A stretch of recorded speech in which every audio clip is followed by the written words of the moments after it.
여러분, 노태우 대통령이 지병으로 돌아가셨습니다. 올해가 89세, 89이라고 이야기합니다. 사실 노태우 대통령은 그동안 지병 때문에 병원 생활을 굉장히 오래 했죠. 잘 모습을 나타내지도 않았습니다. 2002년에 전립선 암을 앓았고요. 그 전립선 암이 결국은 점점 합병 증세를 나타내면서 장기간 투병을 하는 그런 상태로 발전을 했었지요.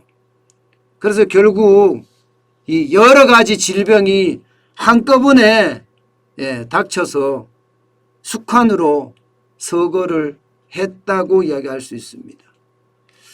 참 어떻게 생각하면 뭐라고 이야기해야 되나,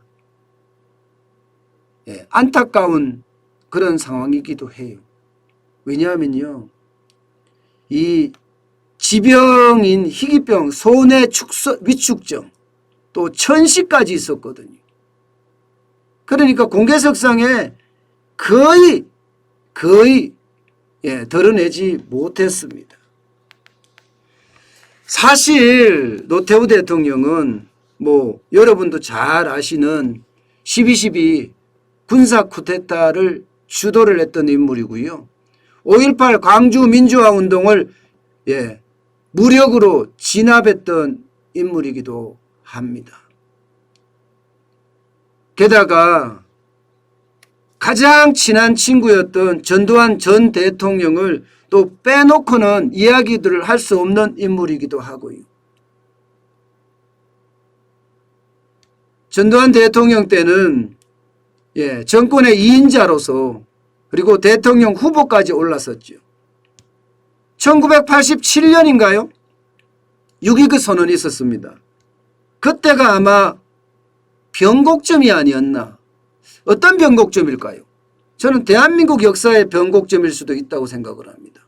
대한민국 역사의 변곡점일 수도. 물론 민주화 요구를 수용했다는 것, 대통령 직선제로 개헌을 약속했다는 것, 전두환 전 대통령의 의도라고 이야기는 하지만 그래도 노태우 대통령이 수용을 했기 때문에 가능했던 건 아닌가, 그런 이야기를 하고 있고요. 그 위에 실제로 직선제 개헌을 하면서 대통령의 입후보를 합니다. 당시에 김대중, 김영삼, 김종필을 제치고 36.7% 득표로 당선되기까지 합니다. 그렇지만 그 이듬해죠. 총선에서는 여론을 제대로 반영했죠. 여소야대 국회까지 만들어졌습니다. 그러면서 말입니다, 굉장히 많이 우리 사회가 변했습니다. 당시에 민주화 요구가 굉장히 컸고요. 또 일로 삼김 시대라고 불릴 정도로 권력까지 분산이 됐습니다. 과거라면 진짜 있을 수 없는 일이었겠지만 노태우 대통령은 순응했습니다. 순응했어요. 역사의 흐름을 다시 총칼로 바꾸지 않고 실제로 순응을 하면서 둘도 없는 친구였던 전두환 전 대통령을 백담사로 보냈고요. 그리고 삼김과 협력해서 한민족 공동체 통일 방안까지 발표까지 했을 정도입니다. 물론 입법 주도권을 국회로 넘겼기 때문에 노태우 대통령을 사람들은 물 대통령 이렇게 불렀죠. 그런데 물 대통령 이렇게 부르니까 노태우 대통령은요, 물 한 방울 한 방울이 모여서 큰 바다를 이루는 과정을 보면 물의 힘은 참 크다, 이렇게 이야기하면서 말입니다.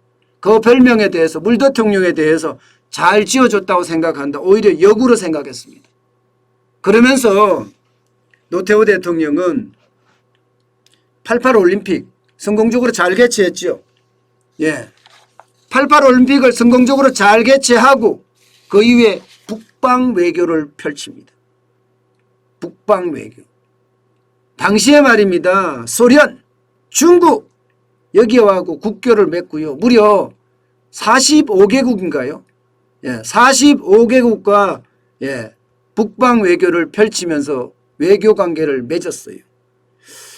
이런 걸 보면 여러분, 사실상 섬이었던 대한민국을 세계와 연결한 그런 장본인이다, 이렇게도 이야기할 수도 있습니다.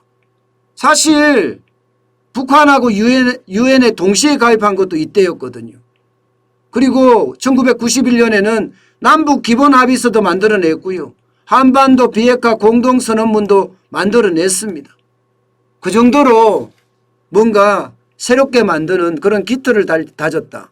대한민국의 어떤 민주화의 기틀을 그때부터 시작이 됐던 것 아닌가, 그런 생각도 해봅니다. 경제 분야에서는요, 여러분 잘 아는 경북 고속전철, 영종도 공항, 이런 게 바로 노태우 대통령 시절에 됐고요. 아마 여러분도 아실 거예요. 일산이나 분당이나 주택 200만 호, 100만 호도 아니고 200만 호입니다. 200만 호 건설을 했다는 것도 노태우 대통령 때였습니다. 물론 뭐 경북 고속철 건설하고 영종도 신공항 건설하고 이러면서 주택 200만 호 건설하고 이러면서 흑자 경제를 적자 경제로 넘겼다, 이런 비판을 받았기는 해요. 그렇지만 굵직굵직한 그런 사업들을 벌렸던 것도 사실입니다. 물론 이게 대통령 재직 시에 수천억 원을 부정축제했다는 거, 이거는 오점이에요. 굉장히 큰 오점이고요. 또 정치적으로도 당시에 보면 김영삼, 김종필, 노태우 3당 합당했잖아요. 사실상 호남이 배제했다는 것도 논란 중에 하나라고 저는 생각을 합니다. 아마 여러분들은 노태우 대통령을 어떻게 평가하는지 모르겠습니다. 저는요, 한 역사가가 말했던 것처럼 선악의 사고를 넘어서야 넓은 영역이 보인다, 이런 얘기를 했거든요. 쉽게 말하면 노태우 대통령에 대한 평가를 선악의 사고를 넘어서야 넓은 영역이 보인다, 이런 평가를 했습니다. 쉽게 말하면 공과 과도 있을 겁니다. 공과 과도 있을 거예요. 공도 있을 거고 과도 있을 거고, 그렇다면 그 시대를 이해할 수 있고 그 시대로부터 배울 수 있다면, 그 시대를 이해할 수 있고 그 시대를 배울 수 있다면 노태우 대통령 시절도 저는 역사의 한 공간 내지는 한 시절이라고 생각을 합니다. 노태우 대통령은요, 유세에서 그렇게 이야기했다고 합니다. 나름대로 최선의 노력을 다했지만 그럼에도 부족한 점, 또 자신의 가오에 대해서 깊은 용서를 바란다, 이렇게 유족들에게 남기기도 했다고 합니다. 뭐 앞으로의 뭐 장례 일정이나 또 이게 국립묘지에 안장이 될 거냐 안 될 거냐, 뭐 이런 문제들도 굉장히 많이 남아 있겠지만 중요한 것은요, 한 역사가가 이야기했던 것처럼 지금 우리가 모든 것을 다 재단할 필요도 없고요. 그냥 공은 공대로, 과는 과대로 그렇게 우리는 인식을 하면서 그 시대를 이해하고 또 그 시대로부터 우리가 배울 점이 있다면 역사의 한 시절로 남겨놨으면 좋겠습니다.